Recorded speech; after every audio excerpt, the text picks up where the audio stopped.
Bom dia, queridos. Vamos de novo. Bom dia, queridos. Bom dia. Agora vamos nos acomodar. Uma bênção poder, mais uma manhã, poder compartilhar da palavra do Senhor, podermos, na presença dEle, adorá-lo, podermos ouvir sua voz, nos curvarmos diante dEle.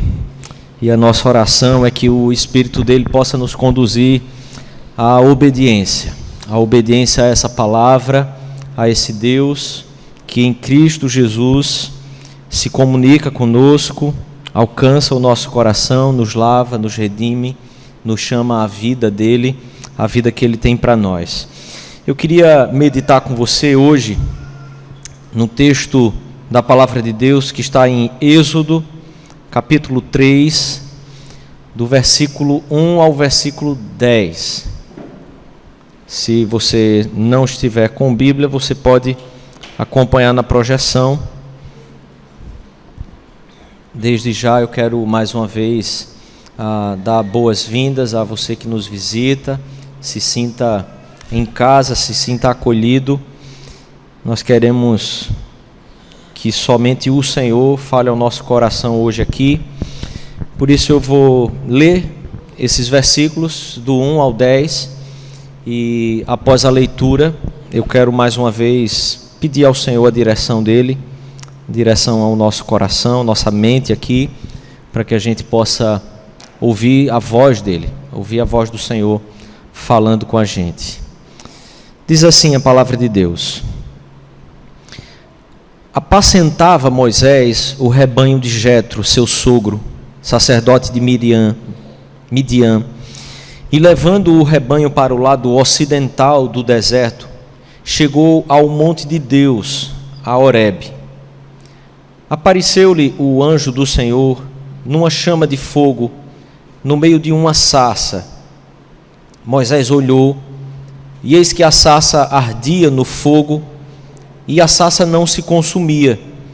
Então disse consigo mesmo: irei para lá e verei essa grande maravilha, porque a sarça não se queima. Vendo o Senhor que ele se voltava para ver, Deus, do meio da sarça, o chamou e disse: Moisés, Moisés. Ele respondeu: eis-me aqui, Deus. Deus continuou: não te chegues para cá, tira as sandálias dos pés, porque o lugar onde estás é terra santa. Disse mais: eu sou o Deus de teu pai, o Deus de Abraão, o Deus de Isaque e o Deus de Jacó. Moisés escondeu o rosto porque temeu olhar para Deus.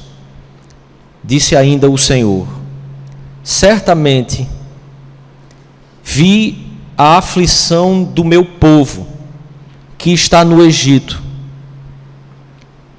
e ouvi o seu clamor por causa dos seus exatores. Conheço-lhe o sofrimento, por isso desci a fim de livrá-los da mão dos egípcios e para fazê-los subir daquela terra a uma terra boa e ampla, terra que mana leite e mel, o lugar do cananeu, do Eteu, do Amorreu, do Ferezeu, do Eveu e do Jebuseu. Pois o clamor dos filhos de Israel chegou até mim, e também vejo a opressão com que os egípcios os estão oprimindo. Vem agora, e eu te enviarei a Faraó, para que tires o meu povo, os filhos de Israel, do Egito. Feche seus olhos, então. Eu quero orar com você mais uma vez, pedir ao Senhor que nos conduza aqui pelo seu Espírito, diante da exposição da palavra dele, que essa palavra realmente fale ao seu e ao meu coração. Em nome de Jesus, Pai, nós nos curvamos aqui em submissão à Tua palavra, ao Teu Espírito, e pedimos que o Senhor, somente o Senhor, se faça ouvido em nosso coração essa manhã. Nós precisamos ouvir a Tua voz, Pai. É do Senhor que precisamos, é ao Senhor que nós desejamos e ansiamos. Por isso, Pai, em nome de Jesus e por Tua graça, fala ao nosso coração e transforma a nossa vida, preenche o nosso ser com essa Tua voz poderosa, criadora e transformadora da nossa realidade. Em nome de Jesus que eu te peço. Amém. Amém. Queria fazer com que você voltasse os seus olhos mais uma vez ao texto, a partir do primeiro versículo, para que a gente pudesse entender um pouco primeiro aquilo que está acontecendo aqui. E eu quero conversar um pouco com você sobre, muitas vezes, a maneira como a gente lê a própria palavra de Deus, e por essa maneira nós terminamos concluindo algumas questões que necessariamente a palavra de Deus não está nos ensinando. E eu queria então poder pensar um pouco aqui sobre essa realidade da história que Deus está construindo e as intervenções que Deus faz na nossa realidade, na nossa história, na nossa existência, porque Deus está construindo uma realidade, uma história.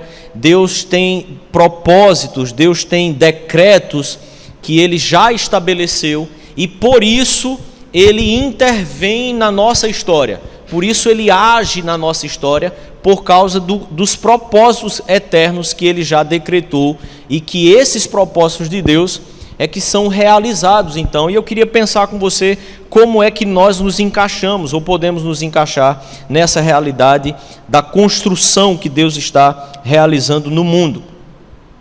Eu queria que você observasse que o primeiro versículo começa falando sobre uma realidade agora que Moisés está vivendo, de apacentar agora ovelhas no deserto, e as ovelhas nem pertencem a ele, pertencem ao sogro. E se você se casou, você sabe mais ou menos como que nós, depois de casado, não queremos depender do nosso sogro, principalmente. Se já não queremos depender do pai, imagine depender do sogro para agora a subsistência da sua vida. Então eu estou tentando trazer você aqui bem a essa realidade do que Moisés está vivendo, para que você perceba que existe aqui uma vida, existe uma história, existe uma realidade de vida sendo desenvolvida comum. Existe um dia a dia aqui que está acontecendo, embora este seja um texto de tamanha centralidade em toda a revelação das Sagradas Escrituras. A palavra de Deus, a Bíblia Sagrada, essas Sagradas Escrituras, ela tem aqui nesse texto um ponto que é crucial em toda essa revelação.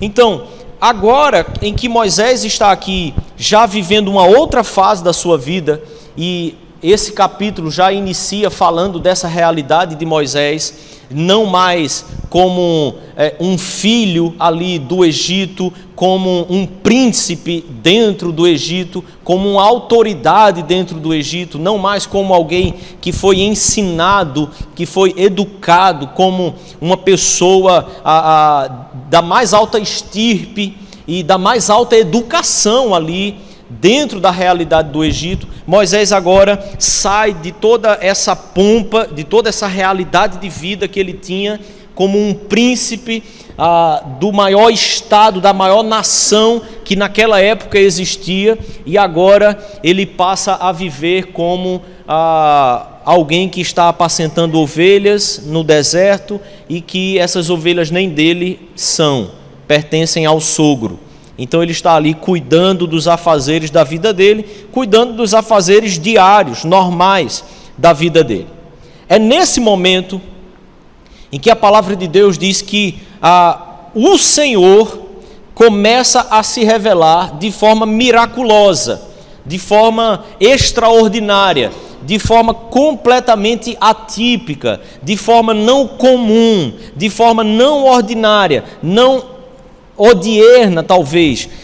Moisés está dentro de um contexto comum da vida, mas é nesse momento em que o Senhor se manifesta a Moisés numa sarça que está ali em chamas, e o texto diz que mesmo estando em chamas, ela não se consome. Observe no versículo 2, que essa sarça está ali ardendo em fogo. Ela ardia em fogo, mas ela não se consumia. Então Moisés pensa consigo mesmo assim: vou chegar perto daquilo ali, vou dar uma olhada para ver o que é isso, que maravilha é essa que está acontecendo, por que ela não se queima, por que ela não se consome? O fogo está ali ardendo, mas ela não se acaba. Observe como o texto então nos conduz agora para fora dessa realidade comum, que está agora tendo uma manifestação espetacular, milagrosa, e o texto nos conduz agora ao próprio Senhor. De forma mais clara diz: vendo o Senhor que Moisés se voltava para ver, Deus, do meio da sarça, o chamou e disse: Moisés. Ele responde: eis-me aqui. E Deus então continua dizendo: não te chegues para cá, primeiro tira as sandálias dos teus pés. Veja, todo o indício que o texto está nos fazendo, que o texto está nos querendo mostrar aqui e nos conduzindo, é para que eu e você percebamos que é o próprio Senhor que está se manifestando ali. Não é uma voz no coração, não é um ouvir a Deus pela fé. Deus realmente está se manifestando e falando com Moisés. Então por isso ele diz: não te chegues aqui para cá, primeiro tira as sandálias, como esse sinal de reverência, porque o lugar onde tu estás é terra santa, porque é o próprio Senhor que está ali falando com Moisés. Mas então o texto continua dizendo: disse mais o Senhor. Veja, eu e você somos tendenciosos ao olhar para um texto como esse, pensarmos naquilo que está acontecendo de forma milagrosa, a sarça que está queimando, o lugar como uma terra santa, mas muitas vezes nós não somos levados a observar ou prestar atenção no que o próprio Deus, que é a parte central dessa história, ao invés de olhar para a história de Moisés, como normalmente nós fazemos. Observe, Moisés aqui não é o personagem principal. A história de Moisés, a vida comum que Moisés está vivendo agora, não é o personagem principal, não é a ênfase do texto, mas o que o texto está nos fazendo observar é o que Deus está falando com Moisés. Qual é a mensagem que Deus está levando ali? Qual a mensagem que Deus está dando para mim e a você quando nós lemos esse texto? Observe, o texto diz assim: disse mais: eu sou o Deus de teu pai. Veja, Moisés foi criado no Egito, certo? Adotado, criado como um egípcio, educado em toda a cultura e toda a religiosidade egípcia. Agora, nesse momento, num dado momento, ele descobre que ele não é egípcio, mas ele é judeu. A sua família é judia, suas raízes são judaicas, e aí então ele agora está vivendo um momento da sua vida que é exatamente porque ele descobriu isso, e ao descobrir isso ele passou a se identificar com o seu povo, e por se identificar com o seu povo, ele termina defendendo um judeu de um egípcio, e nessa defesa ele mata o egípcio ao qual ele foi tentar defender o judeu dessa mesma pessoa. Nesse ponto agora, Moisés se encontra completamente perdido e desassistido na sua história. É um momento da história de Moisés que ele não sabe muito bem ao que ele pertence, ou o que ele é. E é nesse momento em que ele está simplesmente vivendo a vida, tocando a vida para frente, que Deus nos mostra exatamente o propósito dele muito maior em toda a história e não apenas na vida de Moisés. Observe, eu sou o Deus de teu pai. Opa! O que Deus está fazendo aqui agora, então, é mostrando a Moisés que há, sim, uma conexão, uma história, uma vida, em que esse Deus se conecta com ela, ou que essa vida de Moisés se conecta a esse Deus. Não é um Deus qualquer que está falando com Moisés, mas é o Deus que veio conduzindo toda essa história, mesmo que Moisés não soubesse disso. Mesmo que Moisés não tivesse conhecimento dessa história que Deus estava fazendo, ele estava lá realizando e construindo essa história. Então ele amplia ainda mais essa visão para Moisés, dizendo: eu sou o Deus do teu pai, mas eu sou o Deus de Abraão, sou o Deus de Isaac e sou o Deus de Jacó. Então veja, Deus traz Moisés a uma percepção da história que Deus está construindo, mesmo quando Moisés não tinha o mínimo conhecimento dela.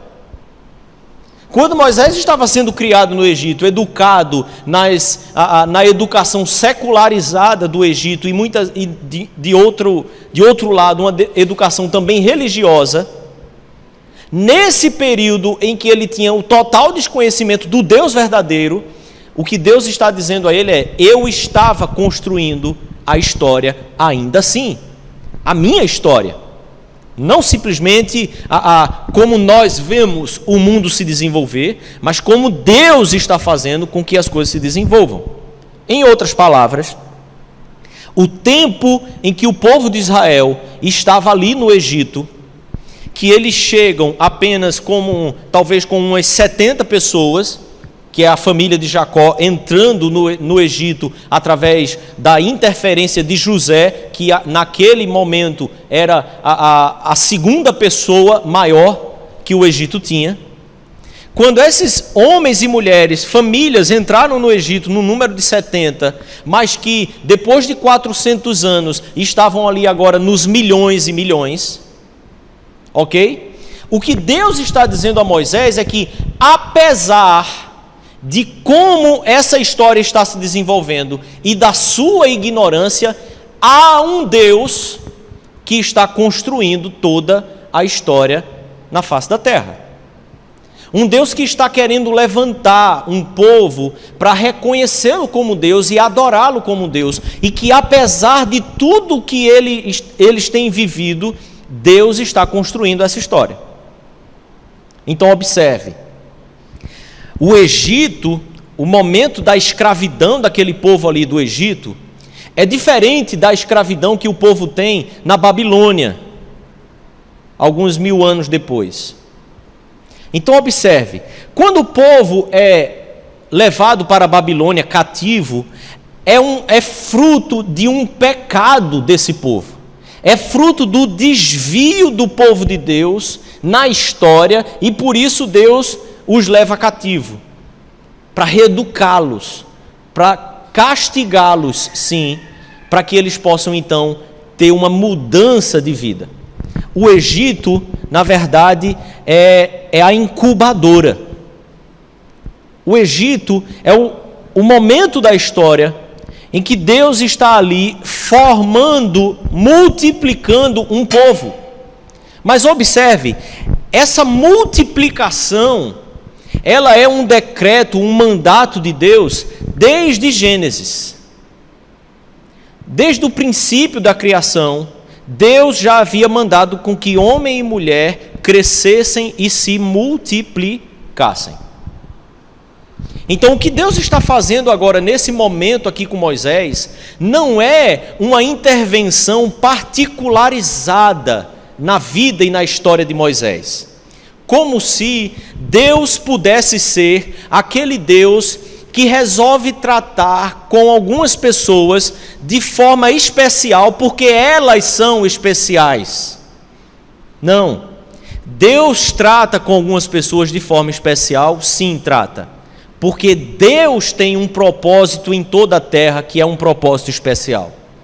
E para isso, Ele vai sim agir e intervir na vida de pessoas, para que os propósitos dele sejam estabelecidos até a chegada de Cristo Jesus, tornando plena essa vontade de Deus na face da terra.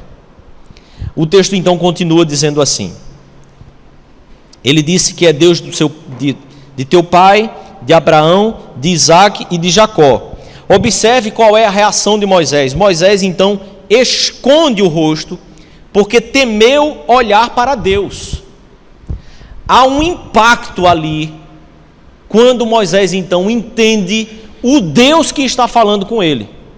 A princípio, ele quer se aproximar daquela sarça, simplesmente porque viu que ali estava acontecendo algo extraordinário. A reação é de curiosidade. Mas diante da santidade de Deus e dessa revelação de Deus falando com Moisés sobre toda a história, sobre as alianças de Deus, os propósitos de Deus, Moisés então esconde o rosto e teme diante dessa santidade de Deus. Há aqui uma ação em que Deus está realizando em revelar-se para ele. E esse é o propósito do texto revelado para nós. É que quando nós lemos esse texto, eu e você precisamos ter a total percepção da santidade de Deus, do Deus santo, criador de todas as coisas e que rege toda a nossa história.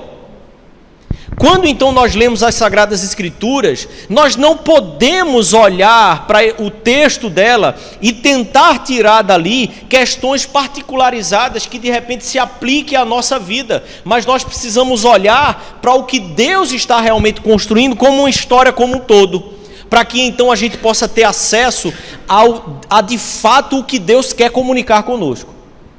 Então observe, Moisés esconde o rosto porque temeu olhar para Deus. Mas aí disse ainda o Senhor: certamente eu vi a aflição do meu povo, que está no Egito. Mas olhe o que Deus revela agora sobre esse povo. Observe: eu ouvi o seu clamor por causa dos seus exatores.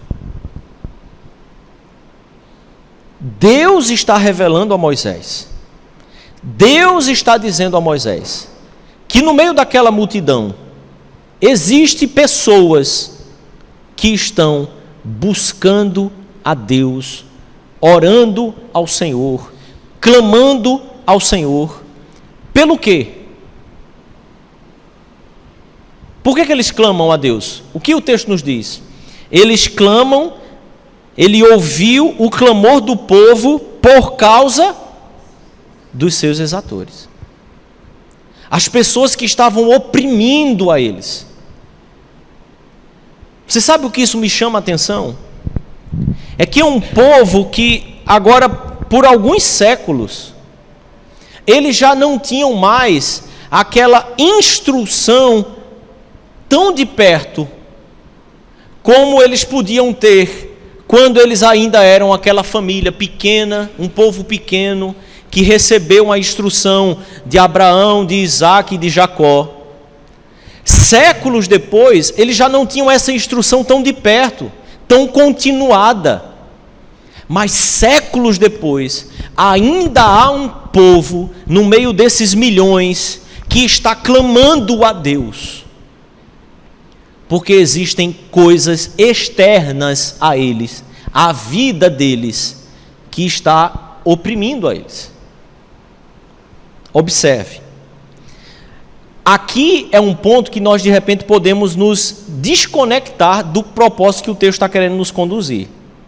Então você pode pensar, por causa da oração deles, Deus interviu na história. Ok? Mas não é por causa da oração. Observe: certamente eu vi a aflição do meu povo que está no Egito, e ouvi o seu clamor por causa dos seus exatores. Eu conheço-lhes o sofrimento, por isso eu desci a fim de livrá-los da mão do Egito, para fazê-lo subir daquela terra a uma terra boa e ampla, terra que mana leite e mel, o lugar do cananeu, e assim ele vai esclarecer, pois o clamor dos filhos de Israel chegou até mim, e também vejo a opressão que os egípcios estão oprimindo. Vem agora, e eu vou te enviar a Faraó, para que tires o meu povo, os filhos de Israel, do Egito. Para onde Deus está dizendo que quer levar esse povo? Para a terra de Canaã. Uma terra boa, que mana leite e mel. Essa é a terra de Canaã. A quem Deus havia prometido essa terra? Nesses 400 anos, não havia tido a repetição dessa promessa a ninguém no meio desse povo. A terra havia sido prometida a Abraão ainda, há séculos atrás. Então observe, a intervenção de Deus na história desse povo se dá pelo decreto que Deus já tinha realizado há séculos e séculos com Abraão. Em ti eu abençoarei todas as famílias da terra. Eu vou te levar para uma terra e ali eu vou estabelecer o meu povo. A palavra de Deus diz em Hebreus que essa terra prometida a Abraão, Abraão tinha convicção de que ela era uma terra celestial, uma pátria celestial, não algo que as mãos dos homens pudessem construir. Então observe, a grande questão aqui agora é, se Deus fala sobre essa oração do povo, mas a intervenção dele na realidade comum, na vida que está acontecendo no nosso dia a dia, é por causa ainda assim dos decretos dele, o papel que a oração desse povo teve aqui, não é o papel de mudar a ação de Deus na história, mas é o papel de se manter conectado com aquilo que Deus está realizando na história. 400 anos de opressão, 400 anos de escravidão, dias e mais dias, gerações e mais gerações, vivendo debaixo do chicote, vivendo debaixo da opressão, vivendo sem poder ver o fruto do seu trabalho, sendo um fruto para você mesmo ou para o seu próprio benefício, mas vendo o fruto do seu trabalho, edificando construções, criando riqueza para outros, mas nunca para a sua família. Filhos e mais filhos que você gerou, que você viu crescer, que você vê morrer como um escravo, mas nunca podendo experimentar dos benefícios do seu próprio esforço e do seu próprio trabalho. Opressão. A oração desse povo fez esse povo viver todos esses séculos na mesma caminhada. Na mesma caminhada. Esse povo orou e clamava a Deus para que eles pudessem se manter nas promessas, em que mesmo vendo situação tão miserável das suas próprias famílias, eles continuavam a gerar filhos. O momento em que o povo de Deus na história mais se multiplicou, sempre foi nos momentos de maiores opressões. Quando nós vimos agora esse mesmo povo sendo chamado de igreja no Novo Testamento, é exatamente no momento de maior perseguição que esse povo se multiplica na face da terra. O que nos conecta então, ou o que conectava esse povo aos propósitos que Deus está realizando na terra, era exatamente o clamor, a oração. Porque fisicamente eles também eram chamados a desviar-se desses propósitos. Fisicamente eles também eram levados a ansiar pelo descanso. Fisicamente eles também ansiavam para viver uma vida de paz, uma vida mais tranquila, uma vida de sossego, uma vida em que eles pudessem olhar para os seus filhos e ver os seus filhos com algum futuro, ver os seus filhos sendo formados, ver os seus filhos constituírem famílias também, e famílias que pudessem ser felizes na terra, mas eles viviam um momento e uma vida em que essas perspectivas foram retiradas completamente deles, mas eles continuavam a gerar filhos e filhos, filhos e filhos. o povo de Deus se multiplicou. O clamor desse povo manteve esse povo conectado à história que Deus está realizando. Então, Deus diz a Moisés: vem agora, e eu vou enviar você a nada mais, nada menos, a um cara que nada mais, nada menos controla toda a terra. Faraó. É com ele, Moisés, que eu quero que você vá falar. E tem mais.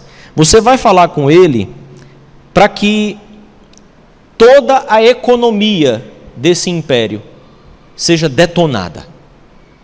Você vai lá falar com ele para que todo o sistema econômico e social do Egito seja destruído. Você vai falar com o Faraó, eu vou te enviar lá, para que, ao falar com ele, você faça ele perceber que tudo o que eles construíram por séculos não existirá mais depois que você retirar esse povo do Egito. Ele disse: para que você tire o meu povo, os filhos de Israel, do Egito. Mais de 400 anos de história sendo construídos na base da escravidão. Uma economia, uma cultura enraizada na base da escravidão. E agora, você vai retirar milhões desses escravos de dentro dessa economia. E você sabe o que vai acontecer? Os egípcios vão procurar trabalhadores e eles não vão ter. Eles vão procurar pessoas para colocar nas diversas áreas em que os escravos estavam trabalhando, e eles não vão ter gente, material humano suficiente para poder cobrir essas áreas que vão ficar abertas, porque o povo do Egito simplesmente foi embora. O povo de Deus, o povo judeu. A proposta aqui que cai no colo de Moisés é nada mais, nada menos do que olhar e crer em uma história que Deus está construindo, que Deus está revelando para ele, e ao mesmo tempo olhar para a realidade da vida, olhar para a vida real, porque muitas vezes a gente acha que essa vida que a gente vê é a vida real. Olhar para essa vida e simplesmente entender que essa história de Deus é muito maior, muito mais poderosa, muito mais real do que essa história que nós estamos vendo aqui. Porque Deus controla a história de todo o universo dentro dos decretos que Ele estabeleceu. Em outras palavras, Deus está tirando o seu povo de uma terra de escravidão para o descanso que a nossa alma tanto anseia. Deus está conduzindo o povo dele de uma terra em que, por mais que eles trabalhem, eles não podem aproveitar dos benefícios dela, e chamando esse povo ao descanso de uma terra que mana leite e mel de forma extraordinária, dizendo para o povo dele: o que eu estou construindo na história de vocês, em meio a todos esses sofrimentos, é para conduzir vocês ao descanso eterno, seguro, real, que não é algo apenas transcendente, mas é imanente, é aqui, é agora, mas é para sempre, não se acaba. Eu queria pensar então com você, querido, que se o Senhor está nos conduzindo a isso, quando eu e você olhamos Jesus dizendo para nós: venham a mim, vinde a mim, todos os que estão cansados e sobrecarregados, e eu vos aliviarei. Vocês tomem sobre vocês o meu jugo, o jugo da escravidão nessa terra nesse mundo, no trabalho forçado, na aposentadoria que você paga, mas você não sabe se vai desfrutar dela, porque você não sabe se daqui a 52 anos você ainda vai estar vivo. Tomem o meu jugo sobre vocês e aprendam de mim, porque eu sou manso e humilde de coração, e olhe, e achareis descanso para a vossa alma, porque o meu jugo é suave e o meu fardo é leve. Quando em Cristo nós ouvimos essa mensagem, nós ouvimos essa proposta, nós ouvimos esse chamado, é nele que nós podemos entender que toda essa história que Deus está construindo pelo Velho e Novo Testamento é a história para nos fazer chegar ao Deus encarnado nessa terra, ao Deus que veio a esse mundo, porque todas as tentativas que eu e você construímos, que eu e você tentamos fazer, ela não se satisfaz, ela não nos satisfaz, ela não faz com que a gente chegue ao determinado lugar em que a nossa alma realmente anseia.